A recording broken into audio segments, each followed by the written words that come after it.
By the second year of liking Jaden, I decided to give up. I changed my seat, stopped talking to him, and kept my distance. Just as I had finally started moving on, a new transfer student, someone who was more my equal, arrived. Easton quickly became my closest friend. We went to school together, walked home side by side, and soon became inseparable. One day, someone jokingly nudged Jaden and said, "Hey, Jaden, looks like Princess Adela finally gave up on you and found a new target. How does it feel?" Jaden didn't answer. It wasn't until I withdrew from the club I had joined because of him that he finally looked at me, cold, distant, and asked, "Adela, do rich families always act this selfish, always chasing after fleeting interests?" The truth was, I had already made up my mind to let go before Easton ever transferred. It was just a fleeting decision, made in a moment of quiet resolve. But that day, standing by the back door of the club, I overheard a conversation that solidified everything. "Jaden, why do you even bother studying so hard?" Someone teased. "Do you know Adela likes you? You've heard about her, right?" Another voice chimed in. "Yeah, she practically owns this school, donated an entire building when she transferred. Her dad even built her a private cafeteria with Michelin star chefs because he was afraid she wouldn't like the regular food. She's an only child too." Someone else added, "If she likes you, man, you've got it made. No need to work for the next 60 years. Laughter followed, loud and exaggerated. "And yet you're still ignoring her. Are you crazy? Do you really not like her?" There was a long pause before I finally heard Jaden's voice. Cold, clipped, and filled with irritation. "Yes," he said, "I hate her. I'd rather work for another 80 years than take a shortcut." The words hit me like a slap. Tears burned in my eyes, but I stood frozen, replaying them over and over in my head. The sheer disgust in his tone, the certainty in his voice. Had I really done something so terrible to make him despise me this much? Yes, I liked Jaden, but didn't everyone have a teenage crush on the handsome, smart boy at school? I had never chased him obsessively, never clung to him. The most I had done was help him a few times in small, insignificant ways. The first time I ever saw him was actually on the school's honor wall. My dad had dropped me off, glanced at the bulletin board, and casually pointed to Jaden's photo. "The top student in your school is pretty good looking," he had remarked. I followed his gaze, and that was my first impression of Jaden, a handsome, brilliant student. Later, when I walked into class, I realized we were in the same one. My dad, never one for subtlety, had been delighted to see him. He walked straight up to Jaden, clapped a hand on his shoulder, and gave him a thumbs up. The top student on the honor wall. Impressive. I had cringed at the second-hand embarrassment. Unlike my father, I didn't like overly familiar people. He had spent years as a salesman and could strike up a conversation with anyone, including stray dogs. For hours, I shot Jaden an apologetic smile, but Jaden wasn't offended. Instead, he gave my dad a polite, measured smile and thanked him courteously. The scene must have caught the teacher's attention, because a few days later, they assigned Jaden and me as desk mates. At first, we got along well.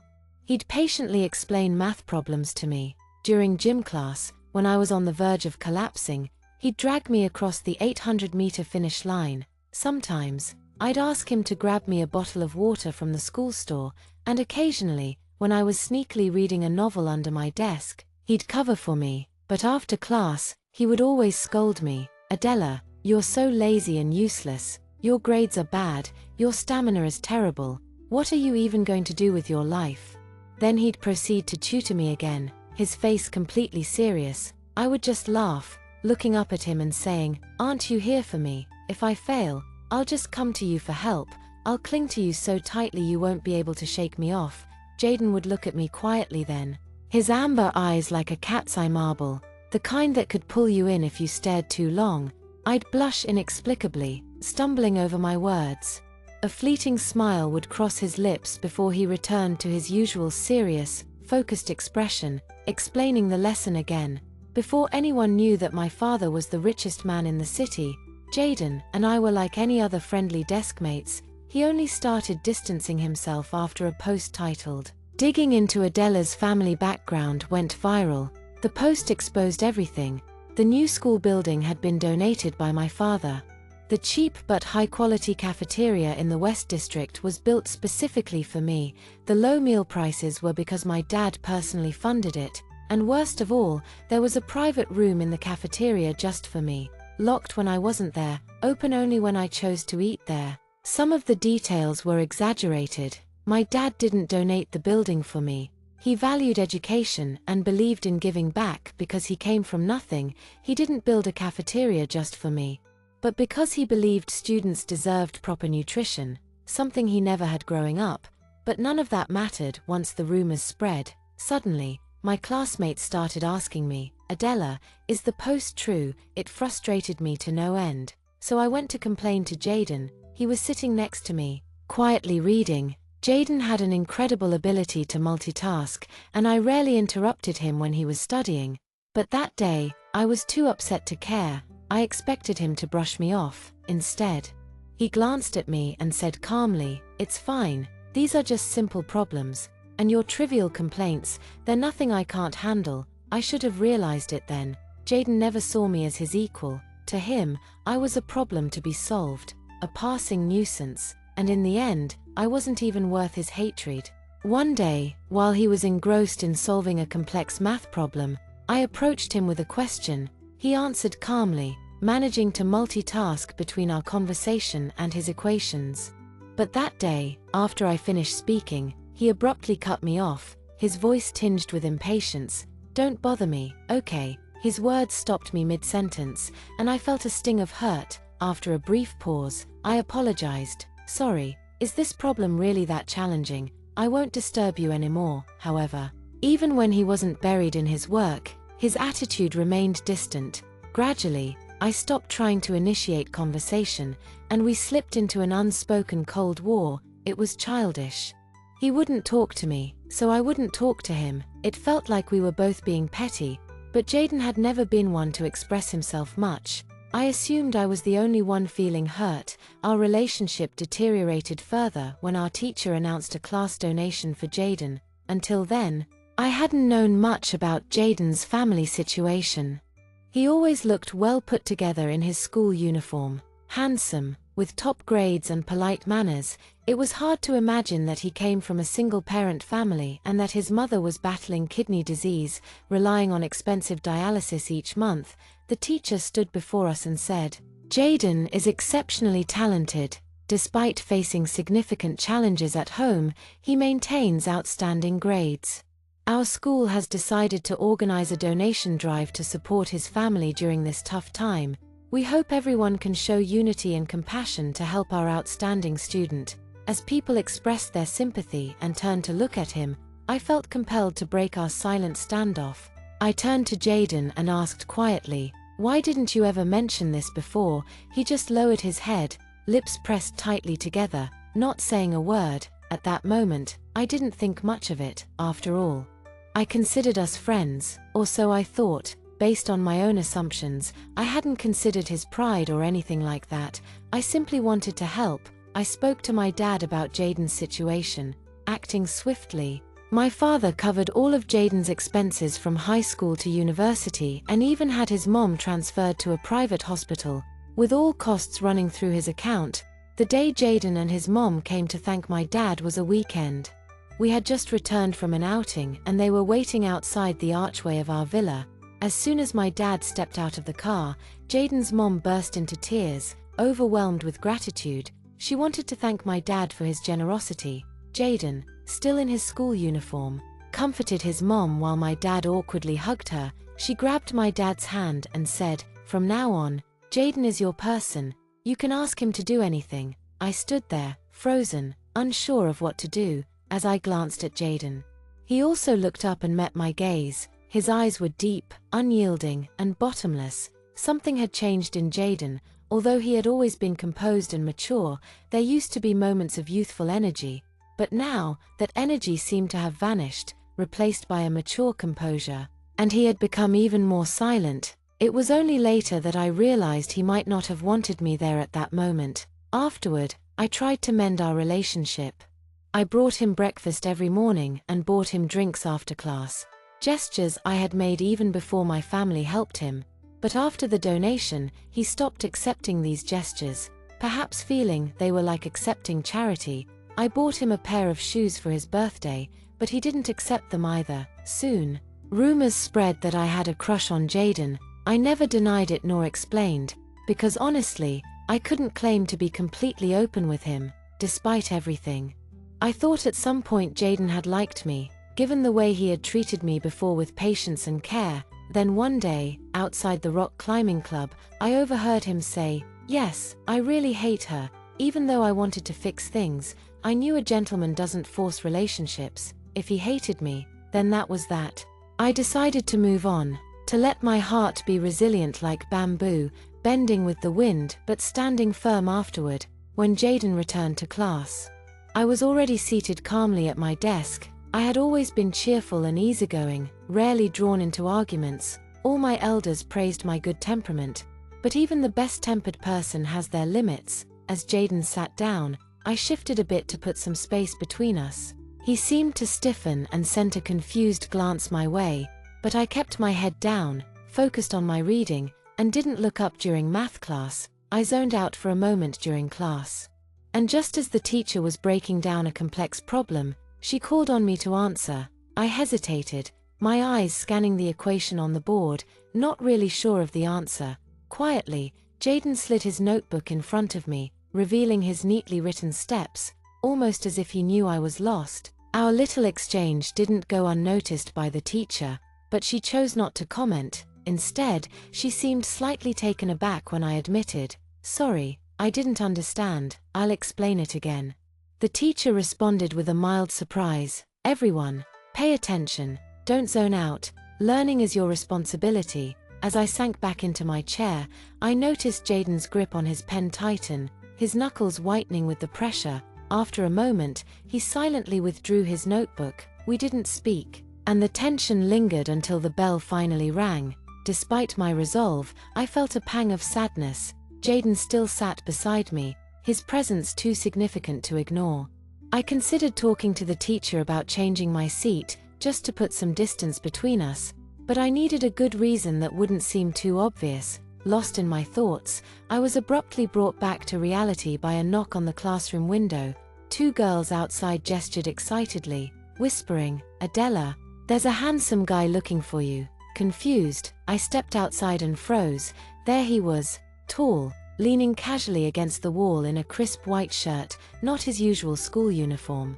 His demeanor was calm, his eyes clear and bright. As passers-by stole glances at him, he remained perfectly composed, not bothering to look their way. When I finally met his gaze, a faint smile graced his lips, and he softly called out my name, "Adela." Overcome with excitement, I rushed over and grabbed his arm. "Easton, when did you get back?" He looked down at me, smiling gently. "Just a week ago. I had some things to sort out and only finished transferring today. I'm your senior now. So I came to say hello." My enthusiasm bubbled over. "Did your parents come back too?" "Yes, this time we're settling down for good. No more going abroad," he replied, his smile matching my joy. Easton had lived next door when we were kids. Back then, my dad was always busy with his new business, often leaving me in the care of Easton's mom or Easton himself when necessary. Despite being about the same age, he took care of me like an older brother, climbing trees, making up stories, and playing games. Our families had been close for years until his family moved abroad 5 years ago due to his dad's promotion. I remembered crying for days and clinging to him at the airport, nearly making him miss his flight.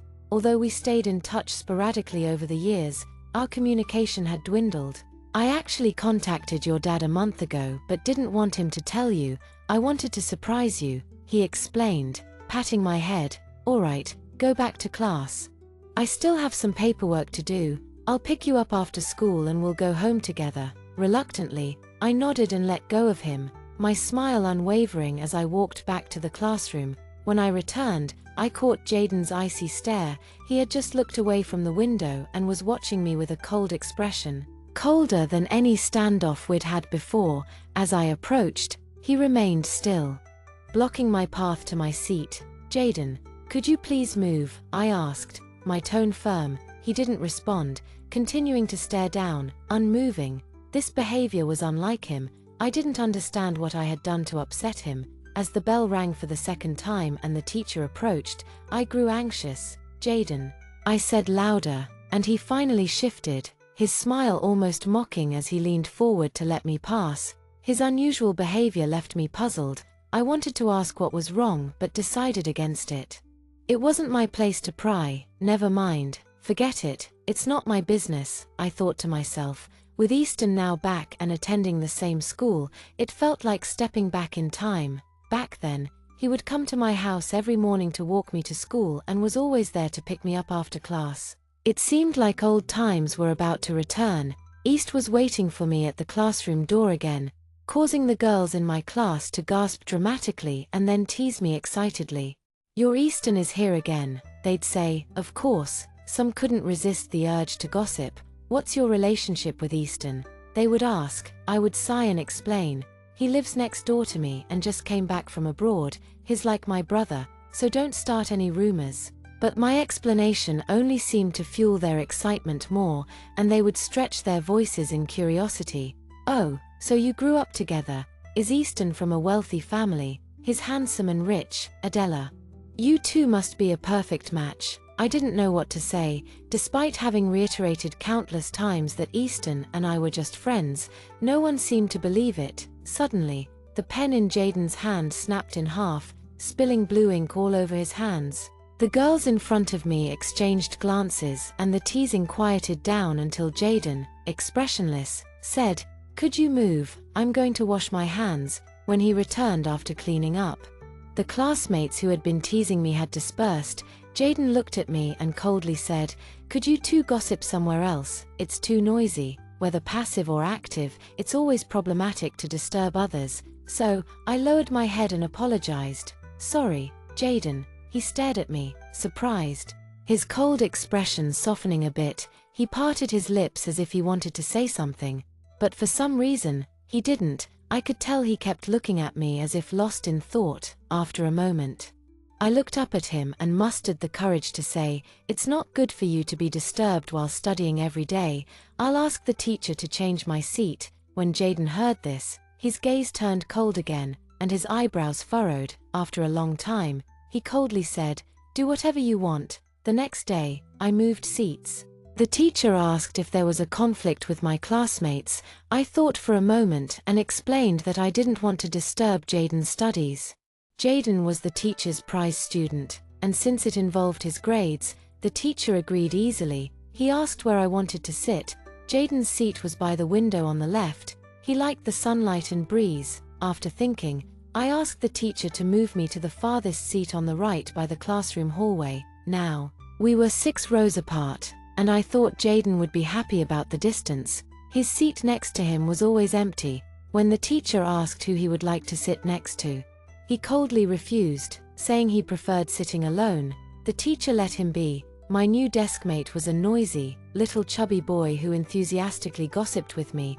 Compared to him, I was practically mute. He even shared cakes and chocolates he kept in his desk with me. He was a lot warmer than Jaden's cold, stone-faced demeanor. But even though I sat far away from Jaden, I still felt out of place, like a huge empty space was in my heart. The only time I could freely stare at his straight back was when the teacher called him up to the board to solve a problem in 3 different ways.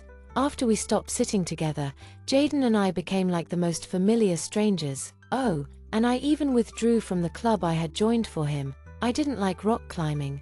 I had joined just to get closer to him. On the day I quit the club, Jaden wore a glaringly sarcastic look. Everyone else in the club went silent. Watching us without daring to speak, Jaden asked, "Do you always do whatever you want with no perseverance, just a fleeting interest?" Before I could answer, he handed me the resignation form coldly, saying, "Sign it and give it back to me." I silently took it from him. After that, we didn't have any more interaction. Time passed, and my sadness gradually healed, leaving me carefree and laughing all day. Then Sigrid transferred to our school.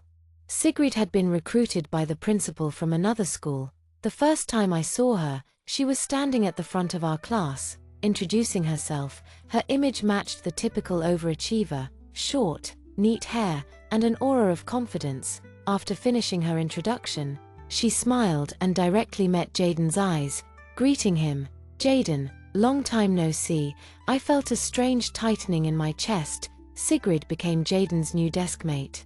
They must have met many times at competitions and shared a lot of common topics, which was why they were so familiar with each other. Every break, when I happened to glance over, I could see them whispering to each other. Sometimes Jaden furrowed his brows, and other times a faint smile tugged at his lips. During the first exam after Sigrid joined, the classmates made a bet to see whether Jaden or Sigrid would score higher. When the results came out, Jaden won. Though the gap between them was very small, in every subject, they were nearly tied, both close to full marks. He often sent me things, and we kept in touch intermittently, though over the past 2 years, it definitely wasn't as frequent as before. I never expected him to suddenly come back to the country. It must be because Easton's dad got promoted again. Actually, I contacted your dad a month ago. I didn't want him to tell you so I could surprise you by showing up in front of you. He smiled, patting my head. "All right, go back to class. I still have some paperwork to take care of. I'll pick you up after school, and we can go home together." I nodded reluctantly, letting go of his hand as the bell for class rang, and walked back to the classroom. On the way back to my seat, I couldn't stop smiling. I looked up and glanced at my seat, only to unexpectedly meet Jaden's cold gaze through the window. His expression was colder than ice. Even more chilling than during our past silent treatments. He stood there, his gaze piercing through my smile with an inscrutable look. I paused briefly, and by the time I sidestepped him, he hadn't budged an inch. My seat was on the interior side, and since he remained unmoved, access was blocked. "Jaden, could you please move?" I requested. He continued to ignore me, head bowed, frozen in place. This behavior was uncharacteristic of him, and I was clueless about what had soured his mood or why he was giving me the cold shoulder.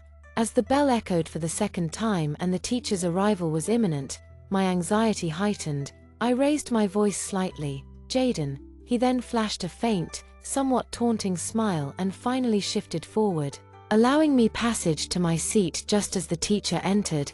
His behavior was peculiar. Turning to glance at Jaden, I noticed he had already resumed his typical aloof demeanor. Looking straight ahead, I debated asking what was wrong but decided against it and suppressed my curiosity. "Forget it, it's none of my business," I muttered to myself. Easton had always been a fixture in my life. Like stepping back 5 years in time when he would wait outside my house each morning to accompany me to school. After classes, he'd be at the door, ready to walk home together. Whenever Easton lingered outside the classroom, my classmates would tease me playfully. "Your Easton is here again." Some even gossiped. "What's the deal with you two?" I'd sigh, explaining he was just a neighbor who'd recently returned from abroad, practically family. But this only fueled their excitement, stretching their insinuations. "So, you grew up together. That means Easton's family is well-to-do. He's handsome and rich. Adela, you two are perfect for each other." No matter how many times I clarified that Easton and I were merely friends, their disbelief persisted. At that moment, Jaden snapped his pen in half, causing blue ink to splatter across his hands. The surrounding girls exchanged knowing looks, and the teasing subsided. With an unreadable face, Jaden said, "Could you move aside? I need to wash my hands." After he returned, the teasing crowd had dispersed. Jaden flatly stated, "Could you gossip elsewhere or at least change the spot? It's too noisy." Whether passive or proactive, I knew disturbing others wasn't right. So I lowered my head and apologized. "Sorry." To my surprise, Jaden's usual icy facade softened slightly. He seemed about to speak but hesitated. I could feel his intense gaze as he contemplated. Eventually, mustering my courage, I said, "I know it's not ideal to disrupt your studies, so I'll ask the teacher to move me to another seat." Hearing this, Jaden's expression hardened once again. He looked at me long and hard before coldly replying, "Do whatever you want." The next day, I changed seats. The concerned teacher inquired if there was a conflict with a classmate. After a moment's reflection, I explained my wish not to disturb Jaden's studies. Recognizing Jaden as a prized student, the teacher readily consented. When asked where I'd prefer to sit, I opted for a spot farthest to the right near the hallway, as far from Jaden as possible, hoping this would please him. When the teacher queried Jaden about his preferred deskmate, he bluntly refused anyone, preferring solitude. Thus, he was left to sit alone. My new neighbor was a jovial, talkative boy who shared his stash of cakes and chocolates from his desk drawer, a stark contrast to Jaden's frosty demeanor. Despite the distance from Jaden, a void lingered within me, felt only during moments like when the teacher called on Jaden to solve a problem on the board, allowing me to daydream while observing his poised figure. Our relationship had evolved into that of the most familiar strangers. And I even quit the rock climbing club I had joined just to be closer to him. I didn't care for climbing, but I had hoped it would bring us together. When I went to withdraw, Jaden mocked me openly while other club members watched in silence. He challenged, "Do you just do whatever you feel like?" Always switching interests. Before I could reply, he handed me the withdrawal form and said coldly, "Sign it and give it to me." I took it silently. After that, we ceased all interaction. Days passed, and my sadness gradually transformed into a carefree, silly demeanor, smiling absent-mindedly throughout the day. That is, until SIG transferred in. SIG had been specially recruited by the principal from another school. The first time I saw her, she was introducing herself on the podium in our class, epitomizing the ideal student perfectly. Her short hair was neatly styled, and there was something effortlessly striking about her presence. After her introduction, she smiled and met Jaden's gaze directly. "Jaden, long time no see." A strange, tight feeling gripped my chest. Cigarette had become Jaden's new deskmate. They must have met countless times at competitions, sharing common interests and conversations that came easily to them. Every break, when I unintentionally glanced over, I would see them quietly discussing something. Sometimes, Jaden would frown in concentration. Other times, a faint smile would tug at his lips. When Cigarette took her first exam, the class started placing bets on who would score higher, Jaden or her. When the results were out, Jaden won. But their scores were shockingly close. Jaden had no weak subjects. The next day, while everyone else received their graded papers, Jaden, as the math representative, was in charge of distributing them. When he reached my desk, he hesitated for a moment, just the slightest pause, before setting my test paper down. I had never been a top student. To be honest, I never really cared. Even my dad never pressured me about grades. His only wish was for me to live happily. But for some reason, staring at my test paper then, I felt a flicker of frustration. And, for the first time, a bit of shame, especially with Jaden standing right there. As expected, his mocking voice soon followed.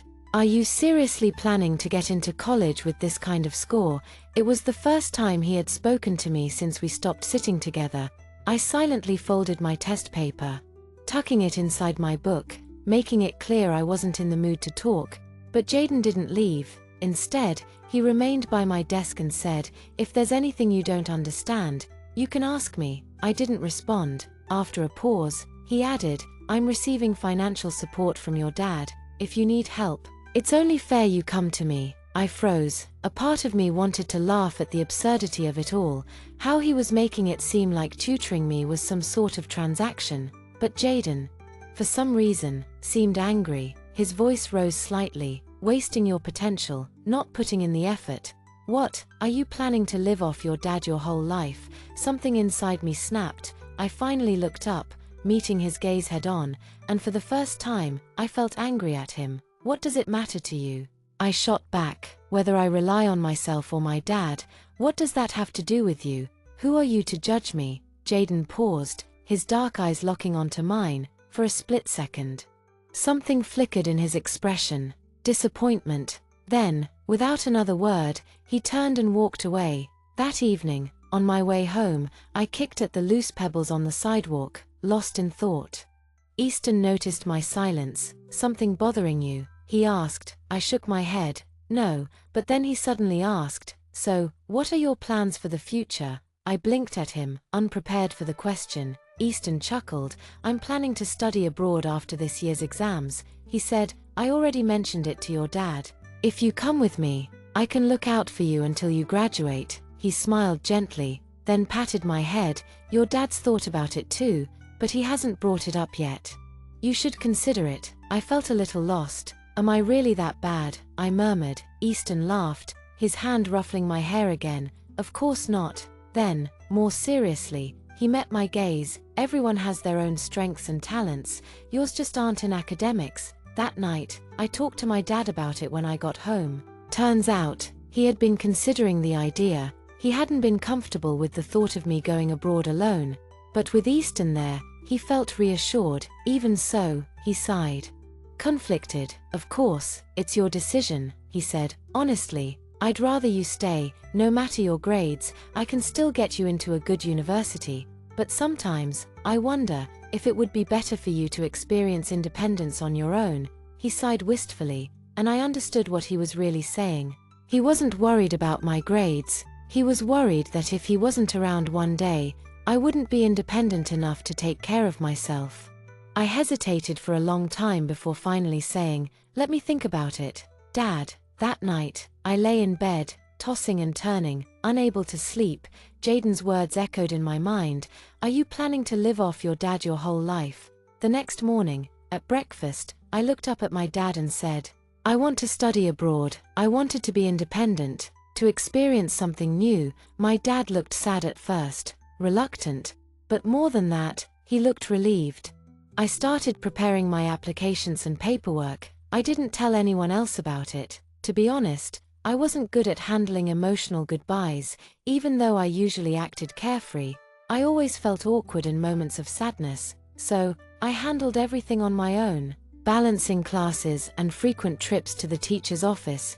By the time everything was finalized, I had barely any time left. The thought of leaving, a small, naive part of me imagined leaving without telling Jaden. I wondered if he would regret it, if he'd feel upset or even the slightest bit sad. But after thinking about it, I realized, no matter how he felt about me now, there was a time when he did care, and I had once considered him a friend. Leaving without saying anything, it would be too cruel.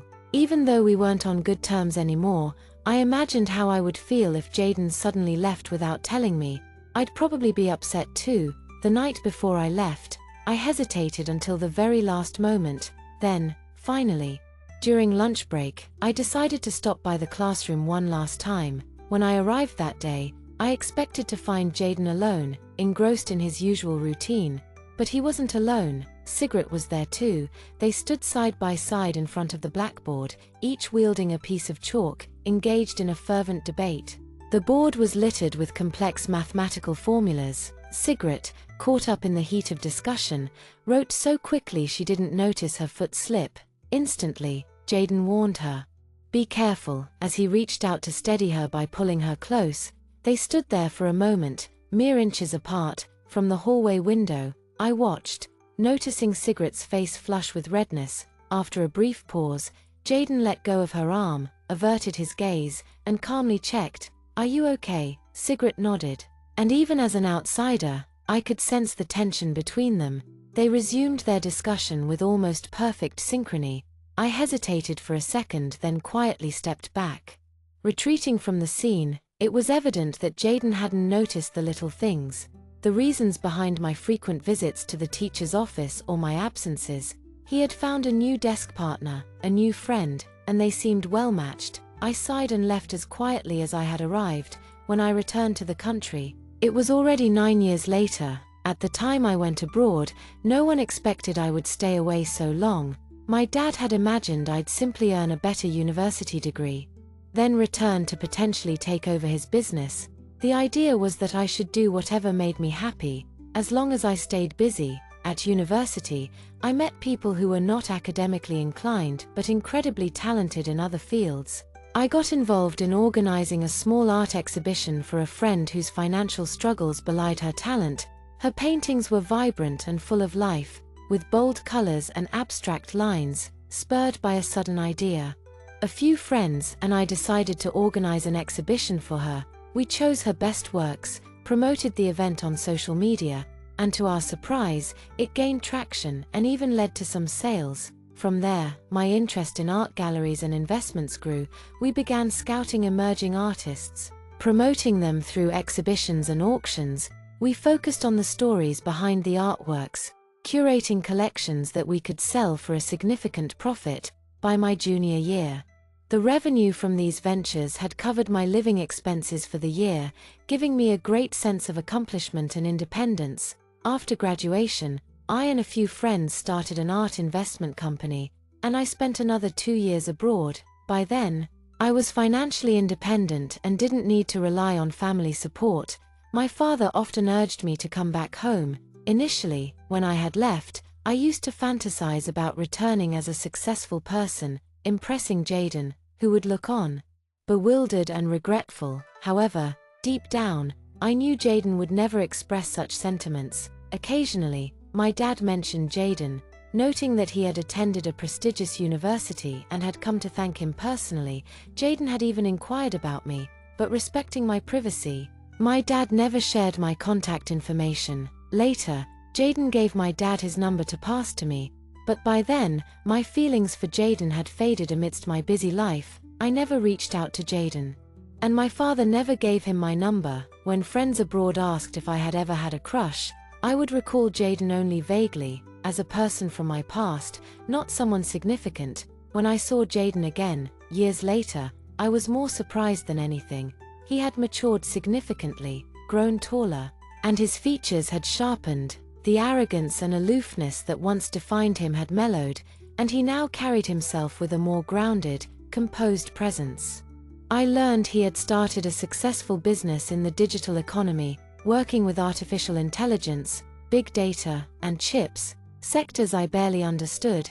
I had seen his name on lists of upcoming billionaires, ranking among the youngest and most successful. For a moment, he seemed lost in thought, his gaze unfocused. Deciding to break the silence first, I smiled and greeted him, standing in the center of the living room. Long time no see. He stopped in his tracks. For some reason, he didn't look at me immediately. He stood there, rigid, as if momentarily frozen. Then, after a long pause, he finally lifted his gaze. Amber eyes, deep, bottomless. Just as I remembered, I smiled again and said politely, "Are you here to see my dad?" "Thank you. Have you eaten yet?"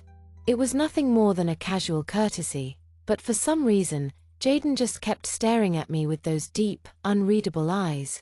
After a moment, he shook his head. I hesitated briefly before instructing the staff to prepare a simple meal. After he finished speaking with my dad, I sat with him at the dining table. He was a guest. It wouldn't be right to ignore him. Jaden ate slowly, unrushed, casually engaging me in conversation, as if we were old friends catching up. "When did you come back?" I hesitated for a second. The way he asked so naturally, it felt almost nostalgic, like a conversation from 9 years ago. Back then, after gym class, he would return to the classroom and find me already at my desk. With that same casual tone, he'd lean over and ask, "When did you sneak back?" Before placing a cold bottle of water on my desk, I smiled at the memory and answered, "Not long ago." Jaden responded with a simple, "Oh," then reached for a bowl of vegetables. He ate a few bites before speaking again. "I just spoke with your dad. I'm planning to move a business operation back to the city and start a new company. We'll need about 2,000 employees at the initial stage. Your dad owns a plot of land in the western suburbs. It's a good location, so I'm considering buying it." I looked at him, surprised. "You want to buy that land?" That piece of land had been an old investment of my father's. He had purchased it at a low price years ago, originally attracted by its scenic view and the planned future developments nearby. But those plans had been delayed indefinitely, and what was once a promising investment had turned into a dead asset. Jaden gave a small nod. I wasn't sure what to say. It was clear that this was his way of repaying a favor, but rejecting his offer outright would have been impolite. And with his current position and influence, he could actually turn that land into something worthwhile. So, I simply said, "Thank you."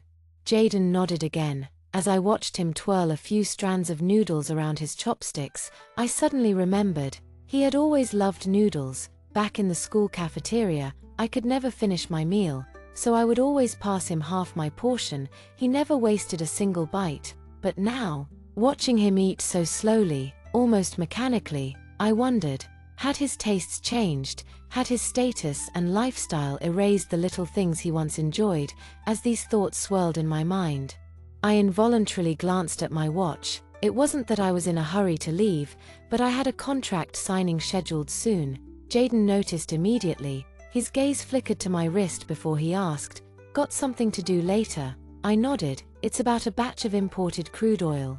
My dad made an agreement with the suppliers earlier, and they scheduled me to review the contract this afternoon." Jaden furrowed his brows slightly. After a moment of thought, he reminded me of a few key details to watch out for in the agreement. I suddenly understood. He knew exactly what he was talking about. Without thinking, I blurted, "You really know a lot." He paused, then smiled. That smile, soft, fleeting, like an iceberg melting under the sun. Before he could respond, I already knew why he was smiling. Back in school, whenever he tutored me, whenever he explained a concept patiently until I finally understood, I would always look at him in admiration and say, "You really know a lot." I smiled too. At that moment, it felt like the years between us had disappeared, like the misunderstandings and silent conflicts had been erased, leaving behind only the good memories. Jaden finished his meal, stood up, and said, "All right, go handle your business. I'll come by later to discuss the land deal." He ate slowly, but he left without unnecessary delay. I checked my watch and headed out the door. The contract signing. Later, while reviewing the contract, my dad's assistant went over the key details. I recalled what Jaden had reminded me about earlier. Pausing, I asked the team to check a specific clause. They exchanged confused looks. I smiled and said firmly, "If this detail is missing, we won't approve the contract." After a quick review, the assistant's face drained of color. He immediately apologized, saying he had been so overwhelmed with work that he had overlooked something critical. I kept my expression neutral. "My dad's been resting lately, and you've been handling everything. Make sure to get some proper rest after this." He wiped the sweat from his forehead. "Understood, Miss Adela." That evening, when I mentioned the contract incident to my dad over dinner, his expression darkened. He was silent for a long time before finally sighing. "He's been with me for 12 years. I didn't respond. After another pause, my father shook off the tension and looked at me with a proud smile. "You've really grown up," he said, his voice tinged with nostalgia. "I still remember when you were just a little girl sitting in my arms, asking for candy." I laughed softly. "And now, you can stand on your own and even read people well." Then, after a brief pause, he casually added, "Jaden's a good guy. What's going on between you two now?" The warmth from his earlier words still lingered in my chest. I hadn't realized how much I had changed, how much I had grown, matured, and steadied myself over the years. But when he mentioned Jaden, I froze. I wasn't sure how to answer. East waited for me at the classroom door, prompting the girls in my class to dramatically gasp and then tease me excitedly. "Your Easton is here again." Naturally, some couldn't resist diving into gossip. "What's your relationship with Easton?" they would inquire. I would sigh and explain. "He lives next door to me and just came back from abroad. He's like my brother, so don't start any rumors yet." This explanation only seemed to spark even more excitement. They stretched their voices in curiosity. "Oh, so you grew up together. Is Easton from a wealthy family? He's handsome and rich. Adela, you two must be a perfect match." I didn't know what to say. Despite having reiterated countless times that Easton and I were just friends, no one seemed to believe it. Suddenly, the pen in Jaden's hand snapped in half, spilling blue ink all over his hand. The girls in front of me exchanged glances, and the teasing quieted down until Jaden, expressionlessly, said, "Could you move? I'm going to wash my hands." When he returned after cleaning up, the classmates who had been teasing me had dispersed. Jaden looked at me and coldly said, "Could you two gossip somewhere else? It's too noisy." Whether passive or active, it's always a problem to disturb others. So, I lowered my head and apologized. "Sorry, Jaden." He stared at me, surprised, his cold expression softening a bit. He parted his lips as if he wanted to say something, but for some reason, he didn't. I could tell he kept looking at me as if lost in thought. After a moment, I looked up at him and mustered the courage to say, "It's not good for you to be disturbed while studying every day.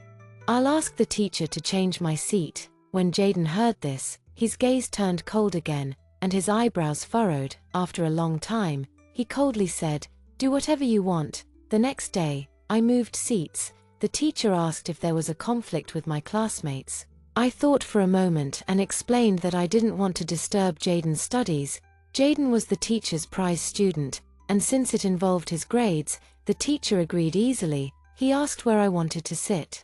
Jaden's seat was by the window on the left. He liked the sunlight and breeze. After thinking, I asked the teacher to move me to the farthest seat on the right by the classroom hallway. Now, we were 6 rows apart, and I thought Jaden would be happy about the distance. His seat next to him was always empty. When the teacher asked who he would like to sit next to, he coldly refused, saying he preferred sitting alone. The teacher let him be. My new deskmate was a noisy, little chubby boy who enthusiastically gossiped with me. Compared to him, I was practically mute. He even shared cakes and chocolates he kept in his desk with me. He was a lot warmer than Jaden's cold, stone-faced demeanor, but even though I sat far away from Jaden, I still felt out of place. Like a huge empty space was in my heart. The only time I could freely stare at his straight back was when the teacher called him up to the board to solve a problem in 3 different ways. After we stopped sitting together, Jaden and I became like the most familiar strangers. Oh, and I even withdrew from the club I had joined for him. I didn't like rock climbing. I had joined just to get closer to him. On the day I quit the club, Jaden wore a glaringly sarcastic look. Everyone else in the club went silent, watching us without daring to speak. Jaden asked, "Do you always do whatever you want with no perseverance, just a fleeting interest?" Before I could answer, he handed me the resignation form coldly, saying, "Sign it and give it back to me." I silently took it from him. After that, we didn't have any more interaction. Time passed, and my sadness gradually healed, leaving me carefree and laughing all day. Then Sigrid transferred to our school. Sigrid had been recruited by the principal from another school. The first time I saw her, she was standing at the front of our class, introducing herself. Her image matched the typical overachiever: short, neat hair, and an aura of confidence. After finishing her introduction, she smiled and directly met Jaden's eyes, greeting him. "Jaden, long time no see." I felt a strange tightening in my chest. Sigrid became Jaden's new deskmate. They must have met many times at competitions and shared a lot of common topics, which was why they were so familiar with each other. Every break, when I happened to glance over, I could see them whispering to each other. Sometimes Jaden furrowed his brows, and other times a faint smile tugged at his lips. During the first exam after Sigrid joined, the classmates made a bet to see whether Jaden or Sigrid would score higher.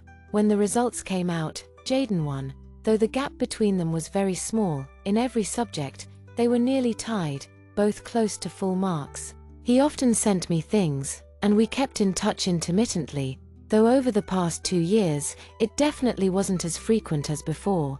I never expected him to suddenly come back to the country. It must be because Easton's dad got promoted again. Actually, I contacted your dad a month ago. I didn't want him to tell you so I could surprise you by showing up in front of you. He smiled, patting my head. "All right, go back to class. I still have some paperwork to take care of. I'll pick you up after school, and we can go home together." I nodded reluctantly, letting go of his hand as the bell for class rang, and walked back to the classroom. On the way back to my seat, I couldn't stop smiling. I looked up and glanced at my seat, only to unexpectedly meet Jaden's cold gaze through the window. "A year ago, I saw the wedding photos on your Instagram." My voice was light, casual. "You were the maid of honor, smiling like a flower." I was surprised. Jaden, who had been focused on chopping vegetables, stilled for a fraction of a second. I tilted my head slightly. "How do you know my IG account?" He pressed his lips together, saying nothing. Instead, he continued slicing, his movements steady and controlled. Fine, if he wasn't going to answer, I could wait. Let's see how long he could hold out. I had all the time in the world. After dinner, the men handled the cleanup while Cigarette and I lounged on the couch, rubbing our full stomachs in contentment. Suddenly, she turned to me with a mischievous glint in her eye. "Want to check out Jaden's collection?" Instantly intrigued, I sat up. She led me to his study. but just as we were about to enter, she suddenly paused, as if remembering something. "Don't get the wrong idea," she said, her voice light. "I know my way around here because we have meetings here often." She gestured toward the large blackboard covering the back wall, cluttered with a jumble of data, figures, and notes I couldn't begin to understand. "Jaden's place is a bit of a mess, but it's great for brainstorming," she added with a laugh. I couldn't help but chuckle. That did sound like him, Jaden's study. For all the prestige and accomplishments tied to his name now, Jaden's collection wasn't grand. A few trophies, framed certificates, and awards, photographs from his competitions and achievements over the years, a handful of mementos from his journey. Cigarette pulled out an old photo album, and we sat side by side, flipping through it page by page. When we reached the middle, I suddenly stopped. There it was. A commemorative photo of Jaden, standing in front of my university. His face was expressionless, his eyes cold, but if I looked closely enough, there was a faint trace of sadness. Cigarette noticed my lingering stare. She followed my gaze, glanced toward the door, then turned back to me. After a brief silence, she finally said, "This was during your sophomore year." I looked at her. "Jaden went to your university for a 1-week exchange program." She hesitated, then continued, "He went to find you. Adela, I thought for sure he'd see you, but," her voice lowered slightly, "when he came back, he was different, off." It was like something had hit him hard. He barely spoke, lost focus. "Either he didn't find you, or you rejected him." She paused again, this time her tone more serious. "To be honest, I never liked you much. You didn't even tell Jaden you were leaving. It felt like you never considered him a friend at all." I felt my throat tighten. "But Jaden always blamed himself." I froze. "He said it was his fault." I stared at her. "He thought his self-esteem and poverty pushed you away, that it was his own doing." My fingers curled slightly against the album cover. Over the years, plenty of girls liked him, but his heart was never in it. Her voice softened. "I remember when he got into his dream university, we were all celebrating at a restaurant. There was a world map on the wall. We were so happy for him, but he just stood there, staring at it." She exhaled, her gaze turning distant. "He asked me, 'Cigarette, how far is it from City A to her country? Can I catch up?' I bit my lip, pressing the album shut. When your childhood friend got married last year," she continued, "that was the first time I saw Jaden genuinely smile again. He said he finally understood.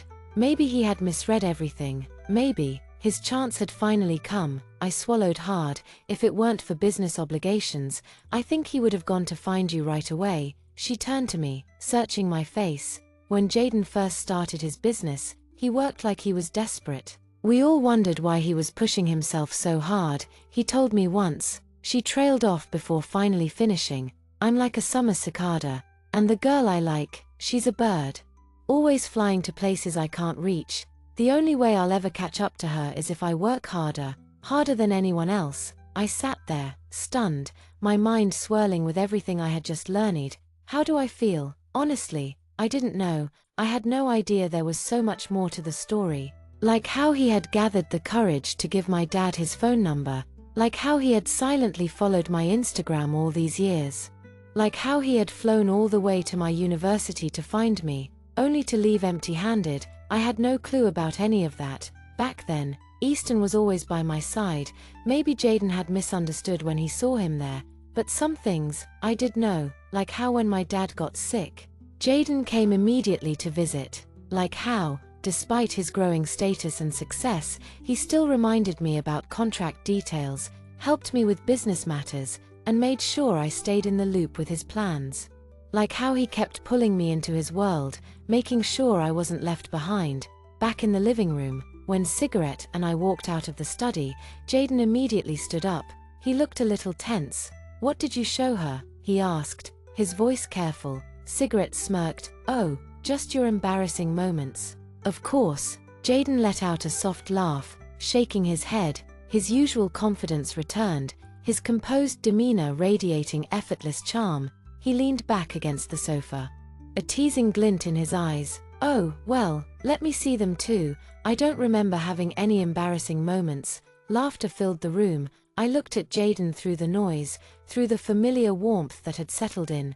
his sharp features, the faint smile on his lips. "Jaden," I called his name softly. He turned to me quickly, his amber eyes catching mine, reflecting my small shadow within them. "What's up?" he asked, his voice equally soft. I smiled, but didn't say anything. Inside me, a storm of emotions churned, not dark, not oppressive, but, like water, floating, rippling, filled with nostalgia, heartache, regret.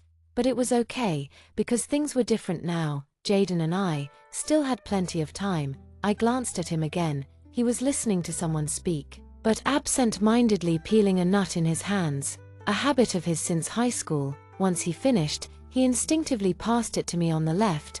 I took it without a word, watching as he naturally reached for another. Some things never changed. I smiled as I popped it into my mouth. It's okay, we still have time. I forgave the young Jaden who once pushed me away to protect his pride. I forgave the Jaden who had hurt me, time and time again. We were even now, and for the first time, it felt like the winds of youth that had begun so long ago were finally roaring to life. Thank you for watching today's story. If you enjoyed this video, please give it a thumbs up and share it with your friends. We'd love to hear your thoughts in the comments below, so feel free to share your opinions, and don't forget to subscribe to our channel for more great stories. We'll see you in the next video.